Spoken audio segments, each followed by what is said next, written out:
My perfect sisters treated me like a servant for 17 years. At tomorrow's family dinner, Mom said, "Just watch the kids while we celebrate." What they don't know, this dinner will be their last celebration. I found it in the attic, wedged between old Christmas decorations and moth-eaten sweaters. A leather-bound photo album I'd never seen before. The cover was pristine, unlike the cardboard boxes surrounding it, which meant someone had been up here recently, handling it, caring for it. My name's Maddie, and I should have known better than to open it. The first page hit like a punch to the gut. Lindsay's high school graduation. Perfect sister, perfect smile, perfect valedictorian speech preserved in glossy 4x6 prints. Mom's handwriting beneath each photo documenting every achievement with religious devotion. Found something interesting? I slammed the album shut, dust particles dancing in the beam of afternoon light. Grandma Edith stood at the top of the attic stairs, her eyes sharp despite her age. "Just some old photos," I said, trying to slide it back where I found it. Margaret's Shrine to Success. Grandma's voice carried that hint of vinegar it always did when discussing my mother's parenting choices. "Go ahead. Look through it. Sometimes the truth hurts, but it hurts less than pretending." I reopened the album, page after page of my sister's triumphs. Alyssa's first art show. Lindsay's wedding. Both their college graduations, their pregnancies, their lives meticulously catalogued and preserved. "Notice anything missing?" Grandma asked. "Me." The word came out smaller than I intended. 17 years of you, she confirmed. Your dance recitals, your honor roll certificates, that beautiful photograph from the school play last spring where you stole the whole damn show. My throat tightened. "Maybe there's another album." "Oh, sweet girl." Grandma lowered herself onto a dusty trunk. "You know there isn't." I flipped through more pages, each one a fresh reminder of my invisibility. "Did you know about this? Found it last week when I was helping your mother clean. She was so proud showing me all those pictures. Didn't even notice what she was really showing me." My fingers traced the edge of a photo. Lindsay's first marketing award. "They're all going to be here tomorrow. Family dinner to celebrate Alyssa's pregnancy again. And let me guess, they'll need you to watch Lindsay's kids while they all drink wine and reminisce. Don't they always?" Grandma's laugh was sharp. "You know, there's a difference between being helpful and being taken for granted. Your sisters learned early how to be the stars. Maybe it's time you learned how to say no. Mom would lose it. Maybe she needs to." I closed the album, but the images stayed burned in my mind. Years of being the reliable one, the good one, the invisible one, all captured in what wasn't there. "I got accepted to that art school in New York," I said quietly. "Full scholarship. Haven't told anyone yet." Grandma's eyes lit up. "Now that's the kind of news that belongs in an album. Mom wants me to go to state, close to home. Practical." I stood up, dust coating my jeans. She already talked to Lindsay about getting me an internship at her company. "And what do you want?" The question hung in the air like the dust motes, catching light, demanding attention. Below, I could hear Mom in the kitchen, probably planning tomorrow's dinner, probably already counting on me to handle the kids, the cleanup, the countless little tasks that made everyone else's lives easier. I want the word stuck, then broke free. "I want my own damn page in the album." Grandma smiled, slow and knowing. "Then I suggest you start taking some pictures worth saving." I tucked the album back in its hiding spot, but something had shifted. Tomorrow they'd all be here expecting the same old Maddie, reliable as gravity. They had no idea I'd just found the perfect reason to change the story. "Coming to dinner tomorrow?" I asked Grandma. "Wouldn't miss it." She winked. "Someone needs to be there to document the moment." I helped her up, both of us descending the attic stairs into the familiar house that suddenly felt different. Less like a home, more like a stage. And for the first time I was ready to rewrite my role. The family dinner started exactly as I predicted, with Lindsay dumping her kids in my lap before even saying hello. Her 4-year-old twins, Emma and Ethan, immediately began fighting over a stuffed dinosaur while she glided into the kitchen, designer purse swinging. "Just watch them for a minute, Mads. Mom needs help with the roast." I caught Grandma Edith's eye across the room. She raised an eyebrow, a silent reminder of our conversation in the attic. My stomach clenched as I stood up, displacing the twins. "Actually, I need to finish my art portfolio. College applications are due soon." Lindsay froze mid-stride. "What? Since when are you applying to art school?" "Since I decided I wanted to." The words came out steadier than I felt. "But Mom said you're coming to work with me after graduation. We already discussed." "You discussed? I wasn't there, remember?" The twins sensed the tension and went quiet. In the kitchen I could hear Mom and Alyssa chattering about baby names. Dad was probably in his workshop avoiding everything as usual. "Don't be difficult, Maddie." Lindsay's voice took on that patronizing tone she used with her kids. "This is a great opportunity. Do you know how many people would kill for an internship at my firm? Then give it to one of them." Her perfectly plucked eyebrows drew together. "What's gotten into you?" Nothing. I headed for the stairs. I just have work to do. Mom, Lindsay called out, Maddie's being impossible. And there it was. The default response when I didn't play my assigned role. Call Mom. Let her handle the defective youngest child. Mom appeared in the doorway, wiping her hands on her apron. Madeline, your sister needs help with the twins. Your portfolio can wait. Can it? I turned to face them both. Like my dance recital waited while we attended Lindsay's business dinner? Or my art show waited while we celebrated Alyssa's gallery opening? That's not fair. Mom started, but I cut her off. Show me the pictures. What pictures? The ones you took at my events. The ones you saved in that fancy album upstairs. Mom's face flushed. Lindsay looked confused. In the sudden silence, I could hear Grandma Edith's slow footsteps approaching. I don't know what you're talking about, Mom said, but her voice wavered. The album in the attic, the one with all the family memories. I met her eyes. Except I'm not in it. Not once. Lindsay scoffed. Don't be dramatic. Of course, you're in. When was my last dance recital, Lindsay? What role did I play in the spring musical? Name one thing about my life that doesn't involve babysitting your kids. She opened her mouth, closed it. The twins had retreated to the corner, unusually quiet. I think, Grandma Edith said from the doorway, it's time we all sat down for a real conversation. There's nothing to discuss, Mom snapped. Maddie's just being sensitive and we have dinner to prepare. The roast can burn, Grandma said flatly. This matters more. Alyssa wandered in, one hand on her pregnant belly. What's going on? Your sister's having a tantrum, Lindsay supplied. No, I said. I'm having a revelation. There's a difference. I pulled out my phone, opened my email, and pulled up the acceptance letter I'd received yesterday. The one I'd been both dreading and longing to share. Full scholarship to the New York Academy of Arts, I read aloud. Starting this fall, the silence that followed was deafening. New York? Mom whispered. But that's far away, independent. Not part of your plan. I pocketed my phone. Yeah, it is. You can't possibly be serious, Lindsay said. You're 17. You need what I need, I cut in, is to be seen, actually seen. Not just used as convenient childcare or background decoration in your perfect lives. Mom started to speak, but Grandma held up a hand. Let her finish. I'm finishing my portfolio tonight, I said. And tomorrow I'm taking pictures of my own achievements, starting my own album. You're all welcome to be in it, but only if you're actually there. I headed upstairs, leaving them in stunned silence. Behind me, I heard the twins ask Lindsay why Aunt Maddie was mad. And for once, my perfect sister had no answer. In my room, I opened my laptop and started working on my portfolio. Through the floor, I could hear raised voices. Mom and Lindsay arguing, Alyssa trying to mediate, Grandma's sharp replies cutting through it all. For the first time in years, I wasn't downstairs making peace. I was up here, making art, making choices, making waves, and it felt absolutely right. Grandma Edith's house always smelled like lavender and old books. I hadn't planned on visiting her today. But after 3 days of Mom's silent treatment and Lindsay's passive-aggressive texts, I needed somewhere safe to breathe. Your mother called, Grandma said, setting down a cup of tea in front of me. Twice. Let me guess. I'm being unreasonable? Actually, she wanted to know if I'd talk some sense into you about the money. I nearly dropped my cup. What money? Grandma settled into her armchair, a slight smile playing at her lips. The college fund I've been building since the day you were born. The one your mother just found out about. You've been saving for my college? Someone had to. She reached for an envelope on the side table. Your sisters had their college funds from your parents, but I saw how things were going. Started putting aside what I could. My hands shook as I opened the envelope. The bank statement inside showed a balance that made my eyes water. This is why Lindsay's been blowing up my phone, I said. She thinks she can pressure me into giving up New York because I'll need their money. And now she knows you don't. A knock at the door made us both jump. Through the window, I saw Lindsay's Mercedes in the driveway. Speak of the devil, Grandma muttered. Want me to send her away? No. I straightened my spine. I need to handle this. Lindsay burst in before Grandma could reach the door. Her perfect makeup couldn't hide the dark circles under her eyes. This is completely inappropriate, she announced. Using Grandma like this. Using me? Grandma's voice could have frozen hell. Child, sit down before you embarrass yourself further. Lindsay sat, but her legs bounced with nervous energy. Mom's devastated.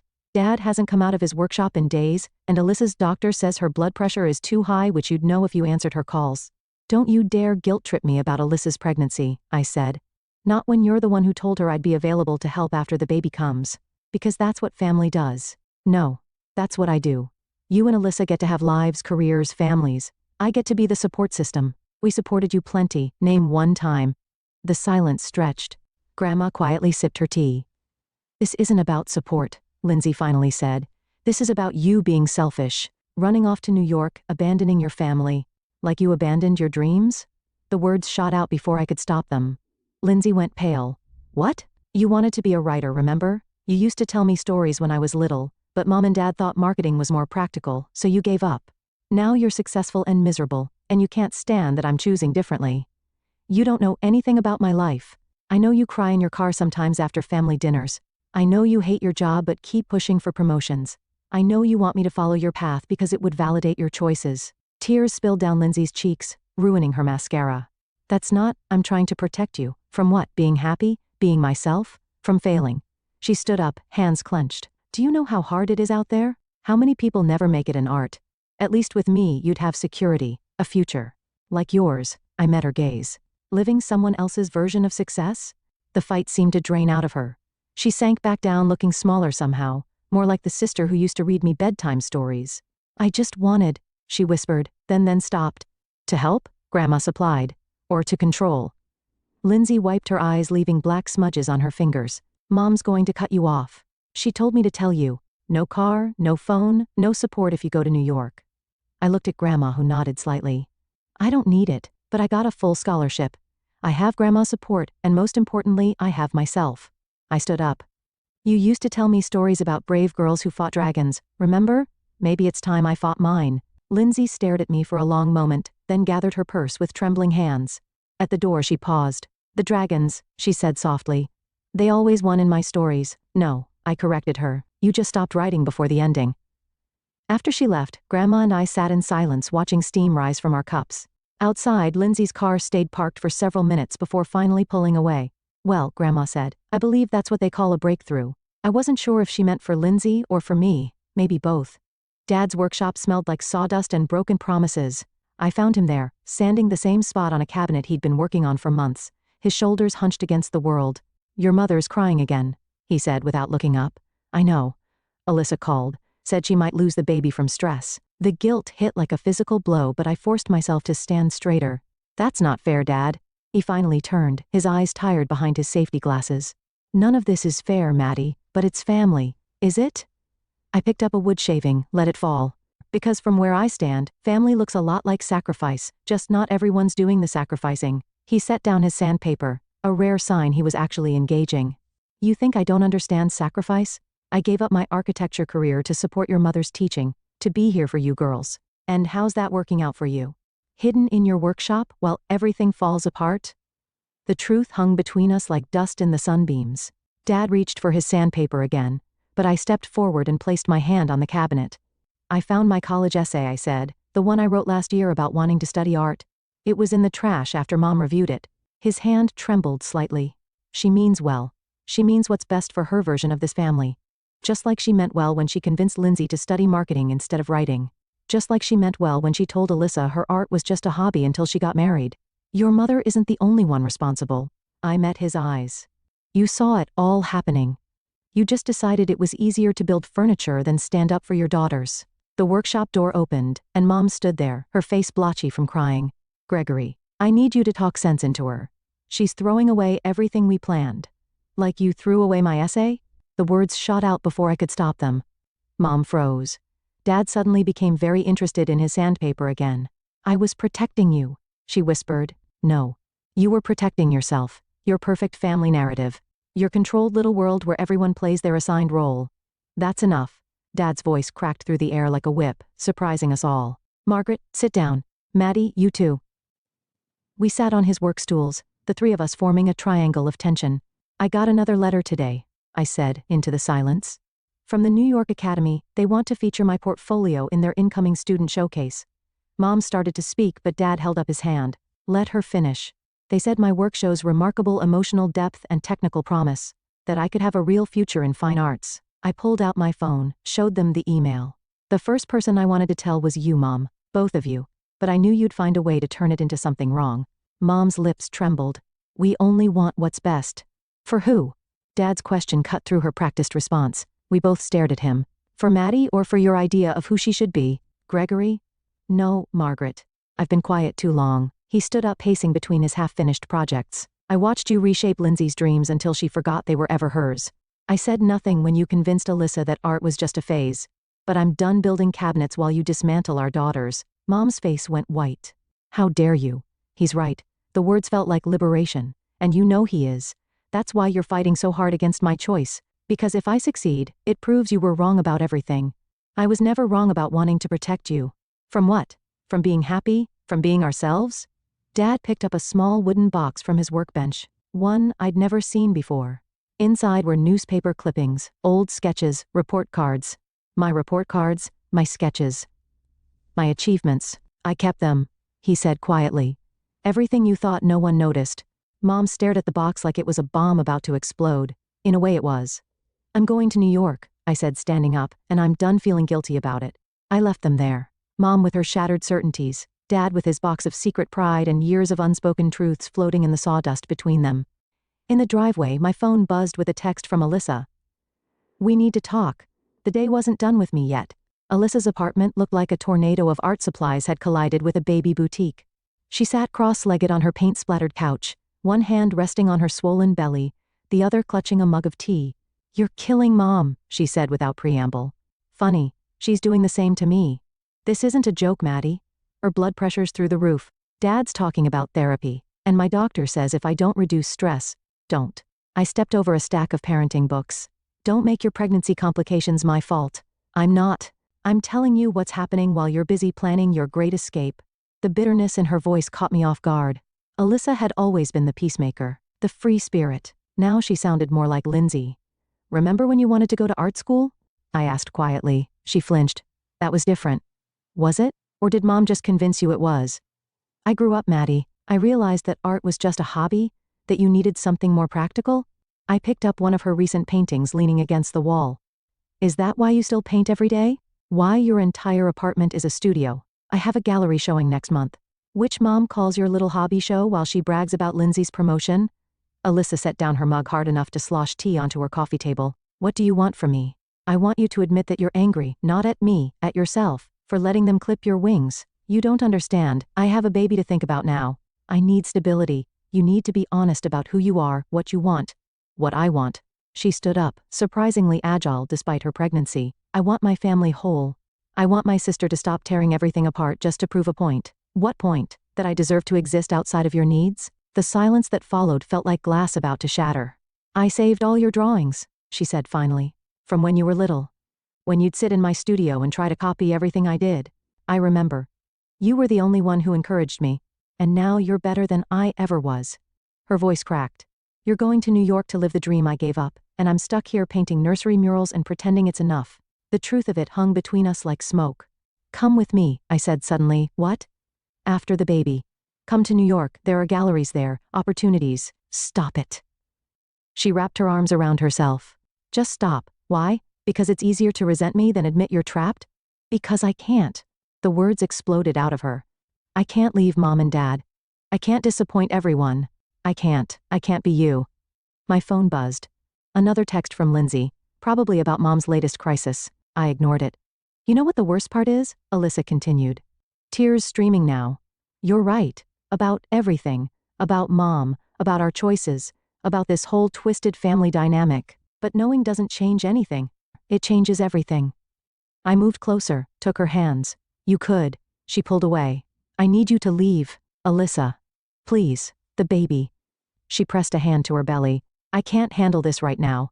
As I reached the door, she called out, Maddie. I turned. When you get to New York, she swallowed hard. Paint something beautiful, something free for both of us.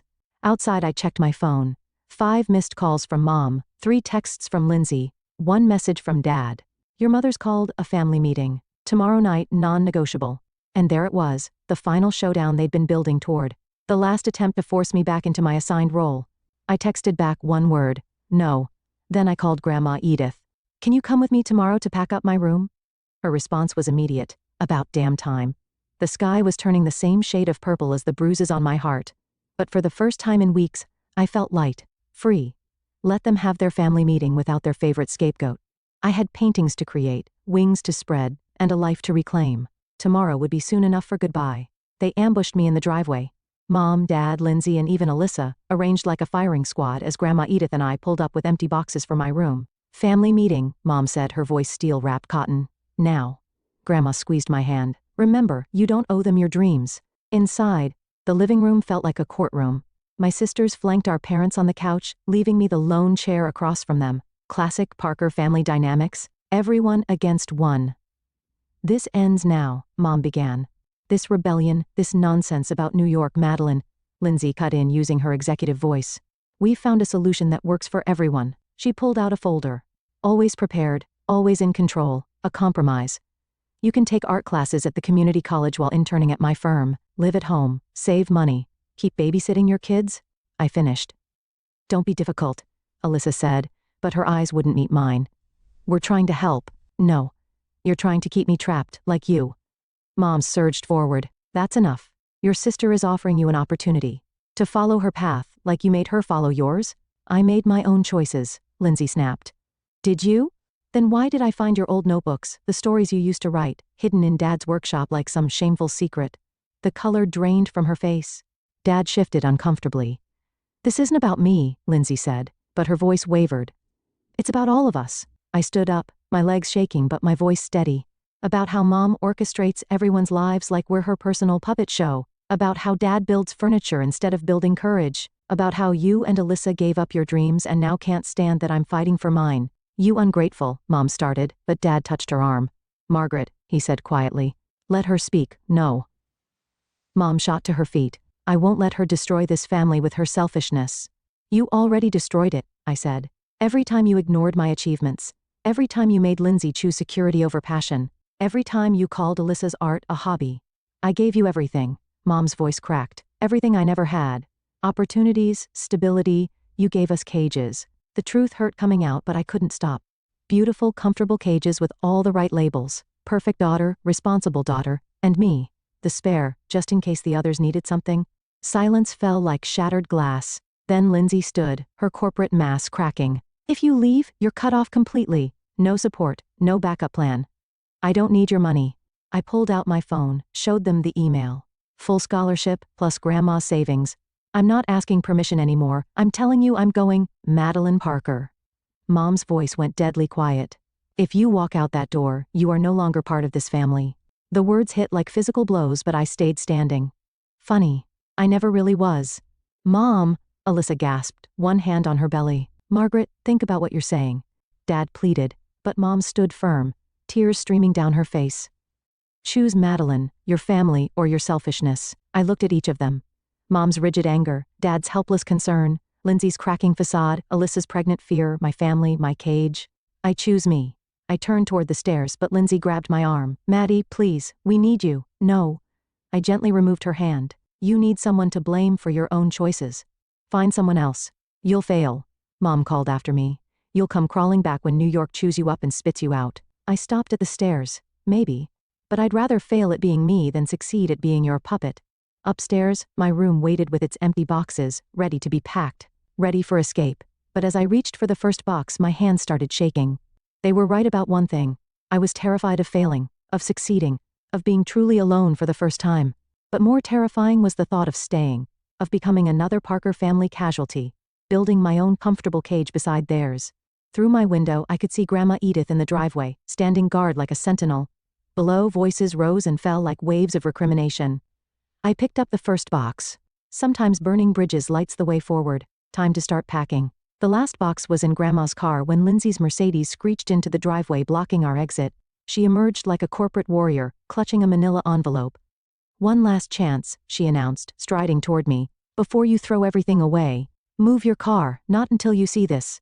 She thrust the envelope at me. Your college fund, the one Mom and Dad started when you were born, nearly enough for 4 years at state.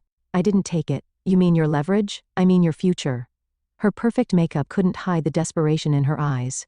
A practical future with family support and strings. Always strings. That's what family is, Maddie. We support each other, we compromise. No, the word cut through her speech. Family isn't compromise, it's sacrifice.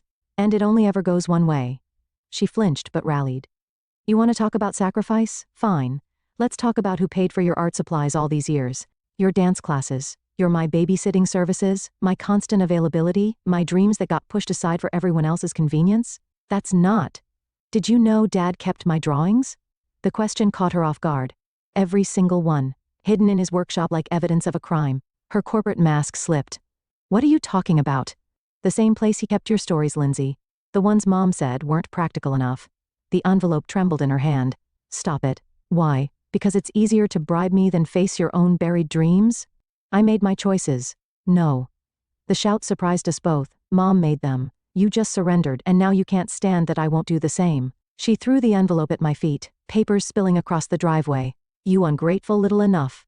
Grandma Edith's voice cracked like a whip. She emerged from her car, something clutched in her hands. Show her Madeline. I pulled out my phone, opened the email I'd been saving. Full scholarship, plus a stipend for supplies, and this. I nodded at Grandma, who held up a bank book. Grandma's been saving for me since I was born. A separate account Mom never knew about. Lindsay staggered like I'd struck her. You planned this, all of it? No. I just refused to let my dreams become another Parker family casualty. You'll fail, she whispered. But the words lacked conviction. You'll end up alone. I already am alone. The difference is now I'll be alone on my terms. Movement caught my eye. Dad standing in the doorway watching. Behind him, Mom sat on the stairs, head in her hands. Alyssa nowhere to be seen.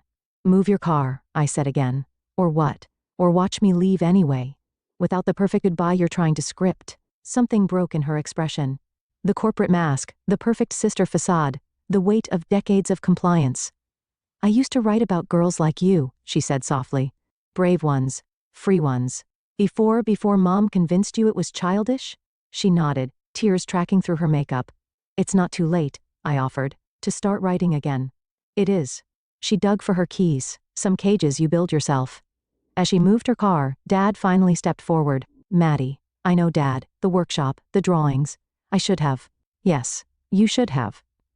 He handed me something. A small wooden box, beautifully crafted.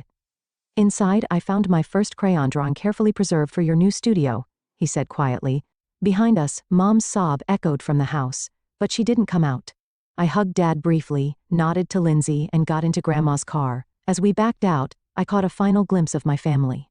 Dad standing alone in the driveway, Lindsay frozen by her Mercedes, Mom's shadow in the doorway. Ready? Grandma asked. I looked down at the wooden box in my lap, then at the scattered college fund papers on the driveway. Lindsay's last attempt at control blowing away in the wind. Yes. Sometimes revenge isn't about hurting others. Sometimes it's about saving yourself.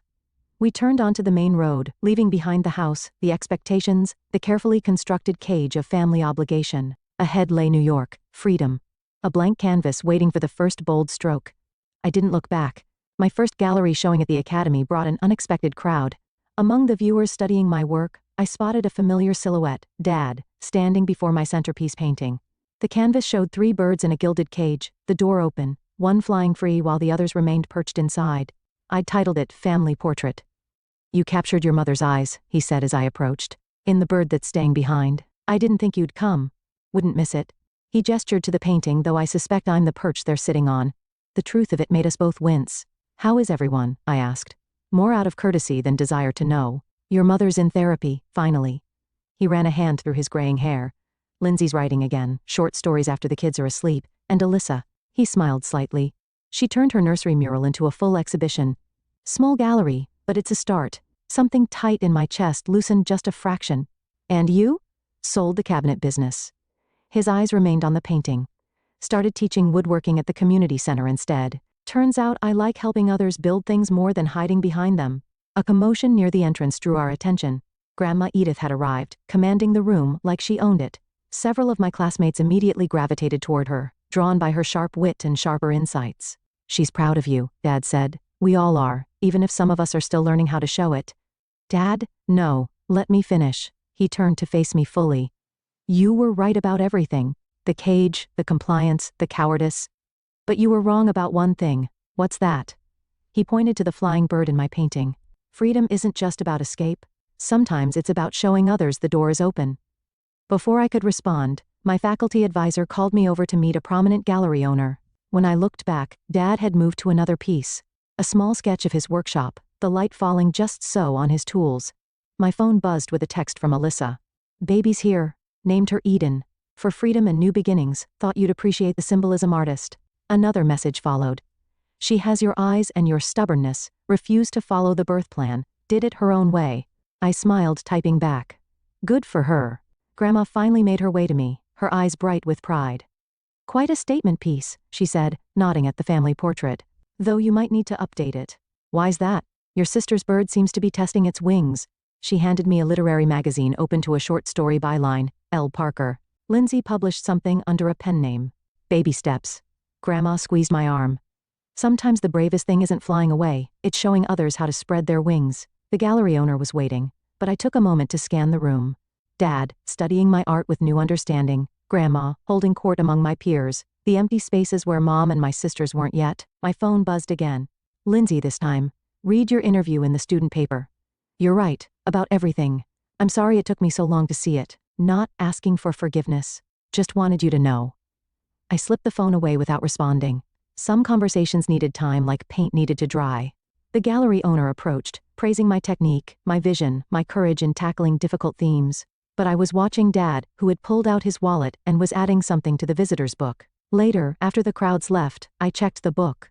There, carefully placed between its pages, was a photograph. Me at 5, covered in paint, proudly holding up my first real artwork. On the back, in Dad's careful handwriting, the day you started flying. I added it to the exhibition, right next to the family portrait. A beginning next to an ending. Or maybe they were both beginnings, depending on how you looked at it. Outside, New York's lights painted the sky in possibilities. Somewhere back home, Alyssa was holding her rebellious daughter. Lindsay was writing in secret. Mom was finally facing her demons. Dad was building something new. And me? I was exactly where I needed to be. Free, creating, showing others the way out of their own cages. Sometimes the best revenge is living well enough to set everyone free.